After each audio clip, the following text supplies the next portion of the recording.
అదే RTV app వార్తల్ని క్షణాల్లో చదివే అవకాశం ఉంటుంది. ఒక న్యూస్ పేపర్, ఒక టెలివిజన్ ఛానల్ మీ చేతుల్లో ఎప్పుడూ ఉంటాయి. ప్రోటోకాల్ అంటే నా ఫేవరెట్ సబ్జెక్ట్ అనుకుంటారు.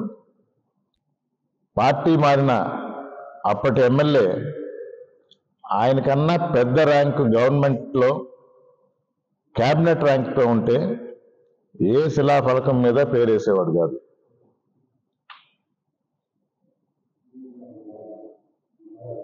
మొన్న నగరవనంలో ఒక ప్రోగ్రాం జరిగింది. వెంకటగిరి ప్రజలందరికీ తెలుసు నగరవనం ఎప్పుడు ఆలోచన వచ్చింది, దానికి పునాది పడింది, అభివృద్ధి మొదలైంది. ఫారెస్ట్ మినిస్టర్గా నేను వెంకటగిరి నియోజకవర్గ ఇన్ఛార్జిగా వేసినప్పుడు టౌన్ డెవలప్మెంట్కి ఫారెస్ట్ ల్యాండ్ అడ్డంగా ఉంది, దానికి రెండింతలు వేరే దగ్గర ఇస్తాము, దాన్ని అలాట్ చేయండి అని అడిగితే రూల్స్ ఒప్పుకోవు అన్నారు.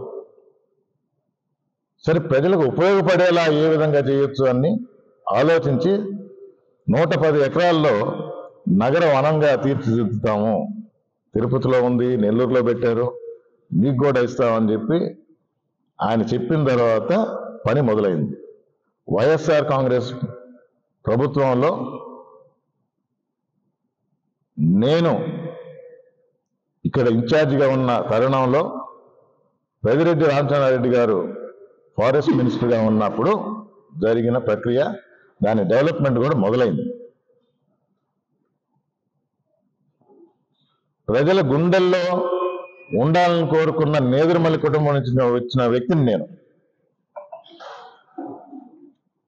ప్రజల గుండెల్లోనే ఉంటాం. రాళ్ల మీద పేర్లు ఉన్నా లేకపోయినా, ఇది ఆ రోజే చెప్పిన, అప్పటి ఎమ్మెల్యే గారి పేర్లు రాయనప్పుడు.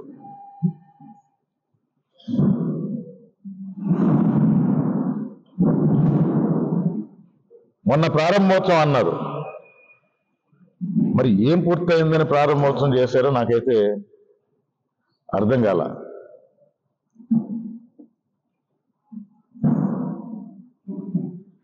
అధికారులను అడుగుతుందా,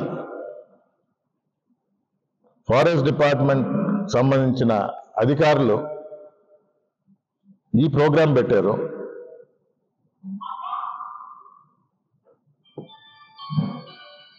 ఎమ్మెల్యే గారి పేరు పెట్టారు, బాగుంది. ఇదే ప్రజలు ఎన్నుకున్న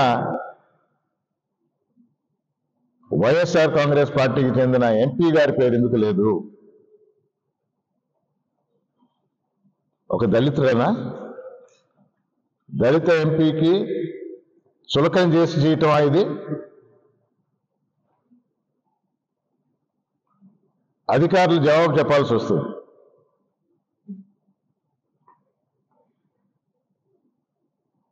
ప్రివిలేజ్ కమిటీకి అవసరం అయితే ఎంపీ గారు లెటర్ రాస్తారు,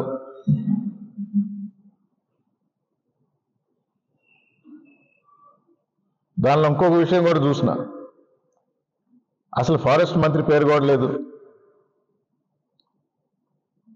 ఎవరయ్యా ఫారెస్ట్ మంత్రి అంటే ఆయన డిప్యూటీ సీఎంగానే చూస్తారు. కూటమిలో అసలు ఆ కూటమికి దగ్గర తీసుకురావడానికి, ప్రభుత్వం స్థాపించడానికి ముఖ్యమైన ఆ నాయకుడి పేరు, ఆ ఫారెస్ట్ మంత్రి పేరు, ఆ డిప్యూటీ సీఎం పేరు లేనే లేదు. అడగాల్సిన సైనికులు, వేరే మహిళలు అడగాలి. నేను ప్రోటోకాల్ గురించి వారికి సంబంధించి నేను అడగను, కానీ మా ఎంపీ గారి పేరు ఎందుకు లేదు? తప్పకుండా దీన్ని కరెక్ట్ ఫోరం తీసుకుపోయి ఇష్యూని రేజ్ చేసి మా ఎంపీ గారికి ఈ విషయం తెలియజేయడం జరిగింది. అధికారులు ఇబ్బంది పడొద్దని మరొకసారి విన్నవించుకుంటుందా. మౌఖిక ఆదేశాల మేరకు చేస్తే ఇబ్బంది పడేది మీరే.